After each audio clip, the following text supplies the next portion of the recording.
देखिए प्रॉब्लम है कि radius of electrons second stationary orbit in a Bohr's atom is are.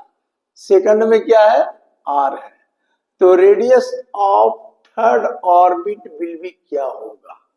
तो देखिए रेडियस का तो आपको हम रेडियन निकालने के लिए फॉर्मूला बताया कि r n is directly proportional to n square, n से रिलेटेड है ना। जो भी रेडियस रहेगा, मान लीजिए कि आर जीरो इसका क्या कह रहा है, बोर एटम का रेडियस आर है, तब पहले के लिए क्या हो जाएगा, मान लीजिए सेकंड के लिए हो जाएगा आर इंटू 2 का स्क्वायर, कितना हो गया 4 सेकंड ऑर्बिट के लिए। अब थर्ड ऑर्बिट के लिए निकालना होगा, तो थर्ड ऑर्बिट के लिए क्या निकालेंगे, तो थर्ड ऑर्बिट में आप निकालेंगे तो हो जाएगा कितना, आर रहेगा 3 का स्क्वायर, तो कितना हो जाएगा 9r। ठीक है, तो कहता है कि बताइए कि radius of electron in second orbit, तो सेकंड ऑर्बिट में आ गया 4r और इसमें क्या आ गया 9r, है ना, है R2 बाई R3, मान लिया रेडियस निकालेंगे तो इस सेकंड ऑर्बिट और थर्ड ऑर्बिट। अभी पूछता है कि रेडियस ऑफ थर्ड ऑर्बिट क्या होगा, तो रेशियो निकालोगे तो ER कैंसिल हो जाएगा, तो R3 बाई R2 बराबर हो जाएगा 9/4, तो R3 बराबर क्या हो जाएगा, R3 बराबर होगा 2.25 R2, तो R2 है क्या, तो 2.25 R, तो ये आंसर हो गया। तो ये छोटा, तो रेडियाई पर आता है, तो आप ये फॉर्मूला इसीलिए हम कहीं बता दिए हैं कि निकालने के लिए कि आर एन बराबर होता है 0.53 into n square by z square, तो जो रहेगा वो बैठा दीजिएगा। अब कहता है देखिए दूसरा कहता है क्या, कि देखिए दूसरा बोलता है क्या कि hypothetical Bohr hydrogen the mass of electron is double, तो mass of electron is double, तो एनर्जी क्या होगा, तो आप सोचिए energy E0 and radius R0 of the first orbit will be क्या होगा। तो देखिए एनर्जी, तो एनर्जी क्या है, तो एनर्जी का रिलेशन दिख रहा है हमको, एनर्जी का रिलेशन मास से डायरेक्ट है, ठीक है, और रेडियस का रिलेशन जो है उसमें देखिएगा 1/m होगा, नीचे m होगा, रेडियस जो निकाले हैं मिटा दिए हैं, तो ये रिलेशन हो गया। तो in hypothetical Bohr hydrogen the mass of electron is double, अगर मास डबल कर दिए तो एनर्जी E0 क्या होगा, energy E0 and radius R0 of the first orbit, तो फर्स्ट ऑर्बिट में एनर्जी क्या होता है आप ही बताइए, तो फर्स्ट ऑर्बिट में एनर्जी जो होता है कितना होता है, -13.6 इलेक्ट्रॉन वोल्ट, ठीक है। ये पूछ रहा है कि energy and radius R0 of the first orbit, तो फर्स्ट ऑर्बिट में तो इतना होगा। अब यहां कहता है कि hypothetical Bohr hydrogen the mass of electron is double, तो मास डबल हो जाएगा, तो मास डबल होगा तो एनर्जी भी डबल होगा, तो मास डबल होगा तो एनर्जी भी डबल होगा। तो यहां पर एनर्जी मेरा मिला कितना 13.6, तो डबल हो गया, तो कितना हो गया 6 दूनी 12, 3 6 1 7 2, यानी इतना इलेक्ट्रॉन वोल्ट होगा। एनर्जी तो निकल गया E0, ठीक है। अब रेडियस निकालना है, तो रेडियस है क्या, तो रेडियस A0 है, तो A0 है, तो आप सोचिए कि रेडियस A0 है, तो रेडियस A0 है, रेडियस का रिलेशन है मास इनवर्सली, ठीक है। अगर देखिए अगर मास डबल होगा, ये डबल होगा, तो रेडियस क्या होगा, ये डबल हो गया, तो ये क्या होगा, ये डबल होगा, ये डबल हो गया तो ये क्या हो जाएगा, ये आधा हो जाएगा, समझे। तो आधा है तो ओरिजिनल कितना है a0, तो रेडियस कितना निकल जाएगा a0/2। तो आपका ये भी क्वेश्चन हो गया। ये सब छोटा छोटा क्वेश्चन आप पढ़ेंगे तो आता है एग्जामिनेशन में। सुन लीजिए, बोर एटॉमिक मॉडल ऐसा चीज है कि आपको सब छोटा छोटा चीज आपको याद रखना पड़ेगा। देखिए, आप रेडियस जहां पर निकाले हैं उसमें मास नीचे होगा, एनर्जी निकाले हैं तो दिखा दे रहे हैं कि मास देखो डायरेक्टली प्रोपोर्शनल है, तो ई दे दिया, तो ए भी क्वेश्चन हो गया। अब देखिए तीसरा, तो देखिए तीसरा क्या है, तो तीसरा क्या है कि बोलता है क्या कि singly ionise helium atom in excited state. Excited state का मतलब n=4 दिया, एमिट ए फोटन, एमिट कर रहा है फोटन। एमिट करने का मतलब क्या हो गया कि हायर टू लोअर या लोअर टू हायर जा रहा है, तो फोटन निकाल रहा है, तो क्या हो गया, ये चीज हो गया। अब ये दिया हुआ है कि ये जो निकाल रहा है ये दिया हुआ है 2.6 इलेक्ट्रॉन वोल्ट, समझ गए। अब कहता है that ground state. Ground state का मतलब क्या हो गया, lowest energy state of atom. तो ground state energy of atom इतना दिया हुआ है, लो ग्राउंड स्टेट का भी दिया हुआ है। तो एनर्जी ईटी, क्या लिखे, energy ET and quantum of n resulting number. तो एनर्जी ईटी क्या है, ईटी है लिखा हुआ, क्या क्या लिखे हो,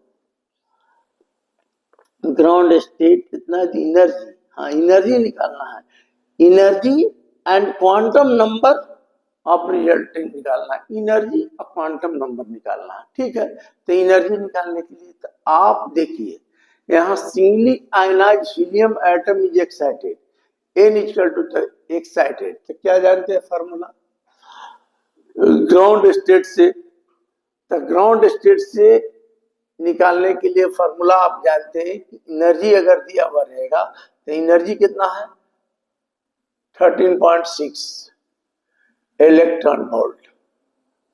ये क्या हो गया, मान लिया हमको कह रहा है कि एनर्जी एंड क्वांटम नंबर निकालिए ऑफ रिजल्टिंग स्टेट, तो हम क्वांटम नंबर नहीं जानते हैं तो लिख दिया क्वांटम नंबर n², ठीक है। लेकिन ई कह रहा है कि एक्साइटेड स्टेट कितना 4, तो 4 का स्क्वायर कितना हो गया 16, ठीक है। ई दिया हुआ है कि singly ionized helium atom is excited state emit A Foton, इतना माने फोटन जो निकलेगा ये क्या निकलेगा E2 - E1। ये क्या है फोटन, फोटन जो दिया हुआ है 2.6, तो इलेक्ट्रॉन वोल्ट बराबर 13.6 इलेक्ट्रॉन वोल्ट, ये हो गया n² -1/16, ठीक है। इसको इससे डिवाइड दे दीजिए, तो 2.6 में 13.6 से डिवाइड दीजिए तो बच गया 1/n² -1/16, ये पॉइंट हट गया तो कितना हो गया 26/13 + 16 इक्वल टू क्या हो जाएगा 1/n²।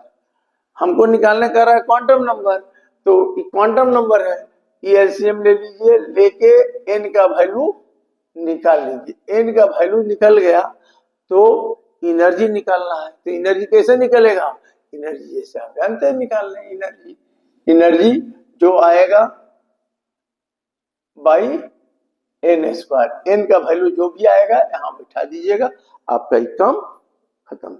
तो ई दिमाग में बैठा लीजिए क्या क्या दिया हुआ है, समझिए।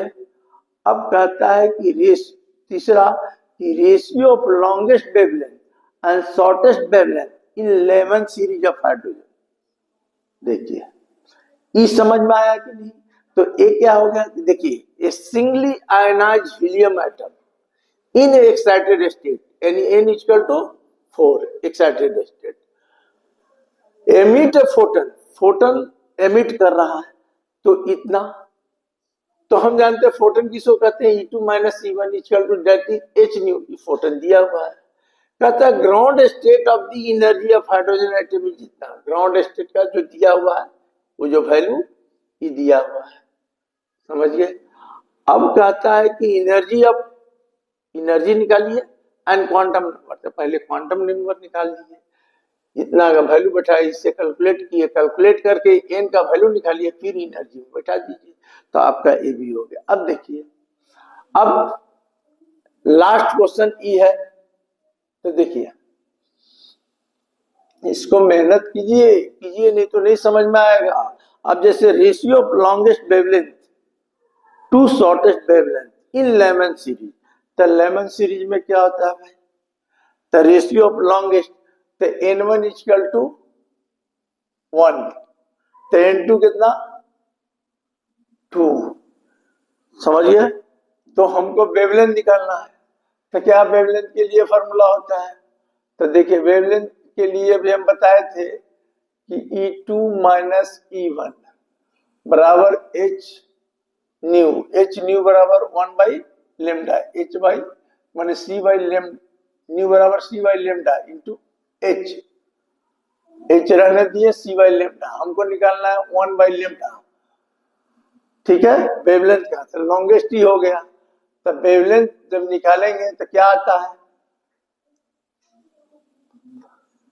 13.6 1 by n1 square minus 1 by n2 square, ये कितना होता है 13.6, एक का होल स्क्वायर माइनस, देखिए लेमन में n बराबर 1 और n2 कितना हो गया, तो कितना हो गया 13.6 इंटू 1 माइनस 4 बराबर कितना हो गया 13.6 इंटू 3/4 बराबर निकल गया 1 बाई लेमडा।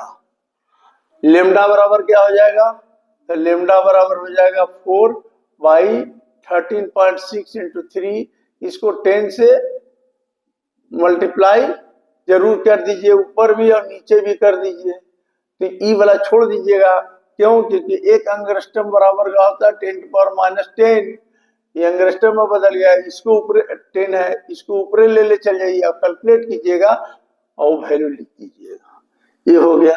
अब कहता है शॉर्टेस्ट वेवलेंथ, तो शॉर्टेस्ट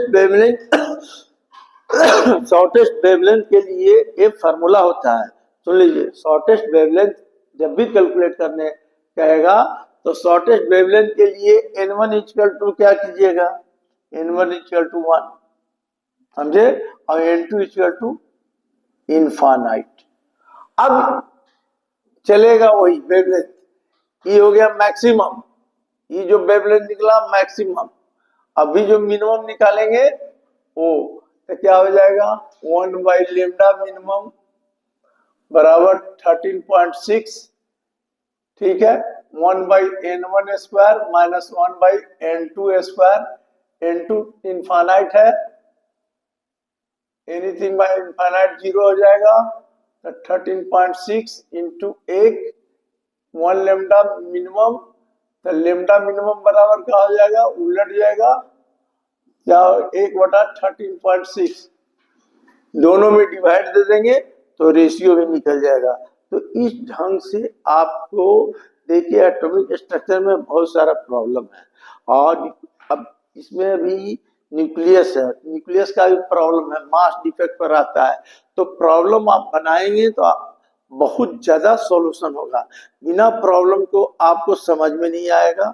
और थोड़ा फार्मूला वगैरह याद कीजिए, सब परीक्षा में बहुत आता है, क्योंकि नहीं समझ में आएगा ना एकदम बिल्कुल मार्क, छोटा छोटा चीज आपको इसमें ध्यान देना है, समझे। और मतलब देखिए इसमें मतलब जितना हो सके प्रैक्टिस कीजिए, प्रैक्टिस करने के बाद ही, अभी देखिए अभी हम प्रॉब्लम ही बताएंगे, जितना छोटा छोटा प्रॉब्लम है वो हम आपको बतलाएंगे, लेकिन फार्मूला सब याद रखिए, क्योंकि देखिए आप अगर नहीं ध्यान देंगे तो आपको समझ में नहीं आएगा, इसलिए अटेंटिव रहिए पढ़ाई के प्रति, ठीक होता है। एच न्यू हमको निकालना है, एच सी बाई लेमडा, तो लेमडा निकालना है, ई कैलकुलेट कर लेना, जो भी वैल्यू आएगा लिम्बडा इधर कर देना, इसको कर देना, तो ये आपका प्रॉब्लम ये भी हो गया। अब रही तीसरा प्रॉब्लम, देखो तीसरा प्रॉब्लम में क्या है, तो देखिए ये सब आपको प्रॉब्लम सब बनाना है और समझना मेन है। अगर समझ में आ गया तो कोई दिक्कत नहीं, क्योंकि इस मतलब आप लोग को थोड़ा सा मेहनत करना ही पड़ेगा। अभी कहता है क्वेश्चन है कि डब्ली आयनाइज लिथियम, ठीक है, is hydrogen line which are required to excite the electron in lithium from the first to third Bohr orbit, पहला से थर्ड बोर ऑर्बिट में। तो ionisation energy of hydrogen atom दिया हुआ है, यह आयनाइजेशन एनर्जी जो होता है इतना होता ही है। तो देखो आयनाइजेशन एनर्जी किसको कहते हैं, तो देखिए आयनाइजेशन एनर्जी जो होता है, याद रखिएगा, एनर्जी जो होता है ई इनफाइनाइट माइनस ई एन, ठीक है। तो ई इनफाइनाइट क्या हो जाएगा, एनर्जी इनफाइनाइट में क्या होगा, तो एन का वैल्यू इनफाइनाइट होता है anything by zero, minus minus क्या होगा ई एन, तो ई एन, तो ई वैल्यू कितना होता है 13.6 इलेक्ट्रॉन वोल्ट। तो देखिए ई लिख दिया है, ई तो दे दिया आपका। अब कहता है doubly ionize lithium atom is hydrogen like, माने hydrogen like which required to excite the electron in lithium. तो लिथियम को एक्साइट करना है, तो बताइए from first to third orbit, तो फर्स्ट से थर्ड ऑर्बिट में हमको करना है, तो फर्स्ट ऑर्बिट से थर्ड ऑर्बिट में हमको करना है। तो आप इन फॉर्मूला क्या जानते हैं, ई तो दिया हुआ है। अब देखिए फॉर्मूला होता है कि ई एन बराबर minus 13.6 z square by n square, ये होता है, ठीक है। और ये क्या होता है इलेक्ट्रॉन वोल्ट। अब यहाँ क्या कह रहा है, like lithium required to from first to third, तो फर्स्ट के लिए क्या हो जाएगा E11, तो कितना हो जाएगा 13.6 इलेक्ट्रॉन वोल्ट, बोलिए है ना, 13.6 इलेक्ट्रॉन वोल्ट आ गया, ठीक है। अच्छा यहाँ जब एटॉमिक नंबर 1 रहेगा तब यहाँ क्या एटॉमिक नंबर है इसका लिथियम का 3, तो तीन का मतलब क्या हो जाएगा, यहाँ 9 मल्टीप्लाई हो जाएगा ना, तो माइनस 13.6 इंटू 9 इलेक्ट्रॉन वोल्ट, जो भी होगा ये कैलकुलेट करके लिख दीजिए। तो ये तो हो गया। अब रही सवाल दूसरा, उसमें क्या है कि दूसरा क्या है कि एन स्क्वायर, दूसरा मतलब क्वेश्चन में है क्या, कैलकुलेट द आयनाइजेशन एनर्जी, तो पहला का तो निकाल दिया आपने, ठीक है। अब कहता है कि E1 कितना आ गया, इसको मल्टीप्लाई कीजिए ना, मल्टीप्लाई कीजिए कितना आता है, तो ई आएगा आपका, देखिए करके मल्टीप्लाई करके देखिए, तो मल्टीप्लाई कीजिएगा तो कितना हो जाएगा,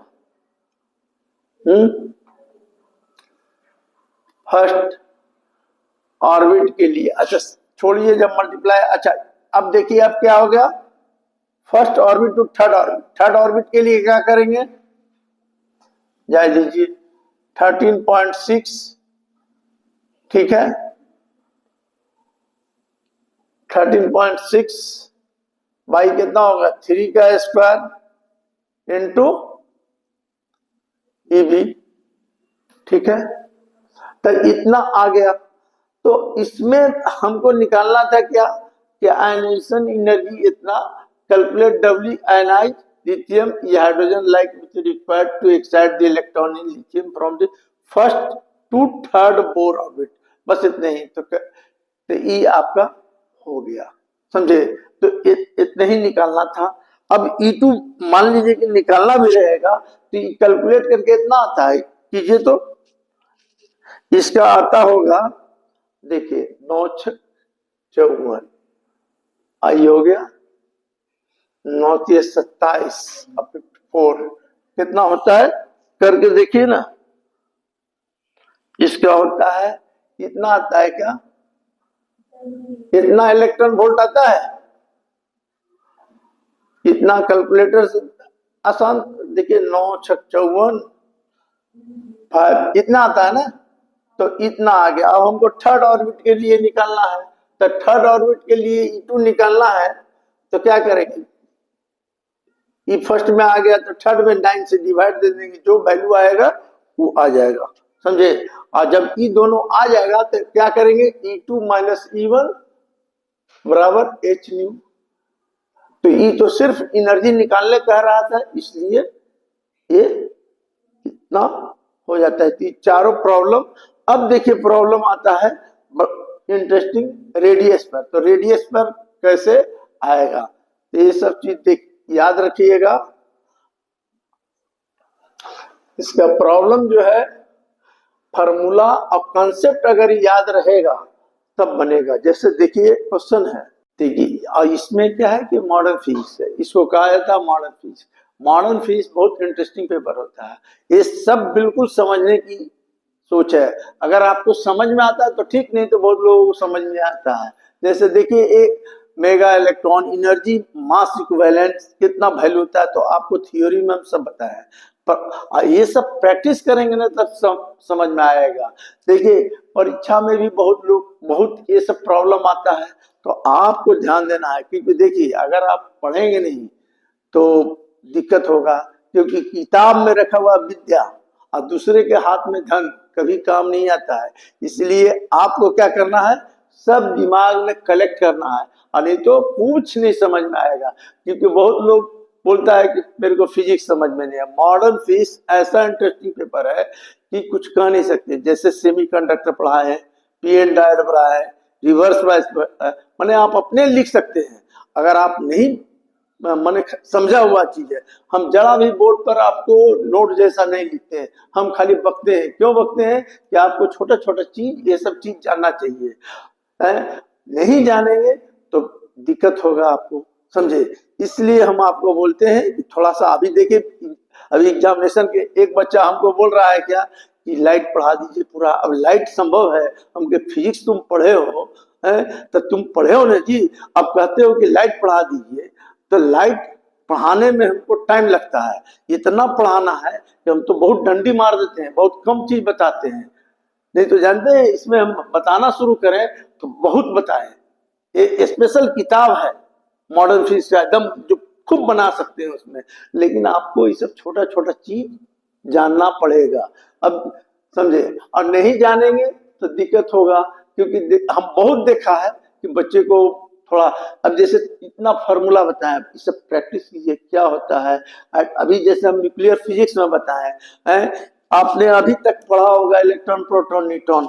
देखिए उसमें होता है क्या कि हमने आपको बताया था कि n n p p n p, ये जो अगले हम बता चुके हैं, ये सबके बीच फोर्स लगता है, इसमें कंटिन्यूअस मोशन होता है, इसका रिएक्शन होता है, कैसे प्रोटॉन न्यूट्रॉन में बदलता है, उसका भरने के लिए दे दिया। तो आपको थोड़ा जितना पढ़ाए, हम जितना बता दिए ना, इससे ज्यादा परीक्षा में आने वाला भी नहीं है। सुन लीजिए, इतने रिकलेक्ट रखेंगे ना आप दिमाग में तो बहुत कुछ आ जाएगा, लेकिन इतने रिकलेक्ट करने के लिए आपको पूरा पढ़ना पड़ेगा, सिस्टमैटिक ढंग से प्रॉब्लम बनाना पड़ेगा जो। तो और थोड़ा सा मेहनत कीजिए, नहीं तो सब देखते हैं इलेक्ट्रोस्टैट से रिलेटेड सब पेपर जो होता है एक दूसरे से इंटर रिलेटेड होता है। मतलब आपको इलेक्ट्रोस्टैट बढ़िया से नहीं पढ़े हैं तो कुछ चीज इसमें नहीं समझ में आएगा, करंट इलेक्ट्रिसिटी नहीं पढ़े हैं तो वो नहीं समझ में आएगा। तो हर फिजिक्स और मैथमेटिक्स ऐसा पेपर है, स्कोरिंग पेपर है। मतलब स्कोरिंग की आप 90 में देखिए 30 नंबर जो है स्कूल प्रैक्टिकल 30 में 28 सबको दे देता है। अब सोचिए कि 30 में 28 नंबर दे देता है, 30 में 30 दे देता है? और जब थ्योरी पेपर देने जाते हैं, जब परीक्षा कोई भी बोर्ड हो तो देने जाते हैं, तो आपका नंबर नहीं उठता है। इसका मतलब there must be the drawback है इन योर स्टडी। आपको समझ में नहीं आता है या मेहनत नहीं करना चाहते हैं। वो फिजिक्स इतना इंटरेस्टिंग चीज है कि आप थोड़ा सा मेहनत करना पड़ेगा। हम लोग भी 11-12 में थे उस समय, तो ऐसा नहीं कि हमको भी समझ में आता था, लेकिन हम मेहनत करते थे। हमको कब समझ में आया, जब हम हायर एजुकेशन किए थे। तो आपका तो प्लेटफॉर्म है, इतने सारे प्लेटफॉर्म है, यूट्यूब है, फलना है, ढकना है, दिखा रहा है, हर चीज समझा रहा है। फिर भी आपको अगर नहीं समझ में आ रहा है तो देयर मस्ट बी लूप है, फॉल्ट है आपके। तो थोड़ा मेहनत कीजिए, क्योंकि एकदम बिल्कुल ये सब स्कोरिंग पेपर है। तुम चाहोगे तो 99 ला सकते हो, फिजिक्स में नंबर नहीं करता, मैथमेटिक्स में नंबर नहीं करता है एकदम। तो ये सब चीज आपको मेहनत करना पड़ेगा। अब बच्चे लोग को ये घड़ी घबराहट है, अभी एग्जामिनेशन है, तो क्या पढ़ूं क्या नहीं पढ़ूं, इसलिए कभी भी सिस्टमेटिक ढंग से पढ़ना चाहिए। अगले क्लास में हम न्यूक्लियर मास वगैरह का जो प्रॉब्लम रहेगा वो हम बतलाएंगे।